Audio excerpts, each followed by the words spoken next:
2016 সালের শীতকাল। চট্টগ্রাম থেকে ঢাকার উদ্দেশ্যে রাতের শেষ ট্রেনে উঠেছিল নাঈম। পুরো বগিতে সে ছাড়া আর কেউ ছিল না। ট্রেন ছাড়ার কিছুক্ষণ পর সে লক্ষ্য করল বগির শেষ সিটে একটা লোক বসে আছে, কিন্তু সে তো ওঠার সময় দেখেছিল কেউ ছিল না। লোকটার মুখ দেখা যাচ্ছিল না, মাথা নিচু করে বসেছিল। নাঈম ভাবল হয়তো আগে থেকেই ছিল, খেয়াল করেনি। কিছুক্ষণ পর ট্রেন একটা টানেলে ঢুকে যায়। চারদিকে অন্ধকার। এই সিটে বসো না। একটা ফিস ফিসে শব্দ তার কানে আসে। সে চারপাশে তাকায়, কিন্তু কেউ নেই। টানেল থেকে বের হওয়ার পর সে আবার তাকায়।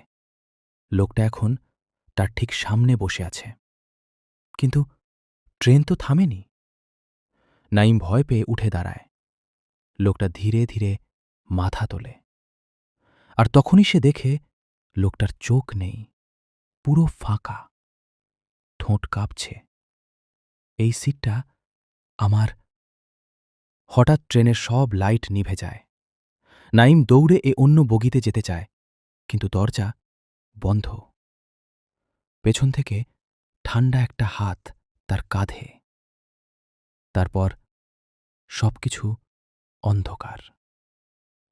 পরদিন সকালে ট্রেন ঢাকায় পৌঁছালে স্টাফরা দেখে বগিটা একদম খালি, কিন্তু একটা সিটে রক্তের দাগ, আর সেই সিট নম্বরটা ছিল 13।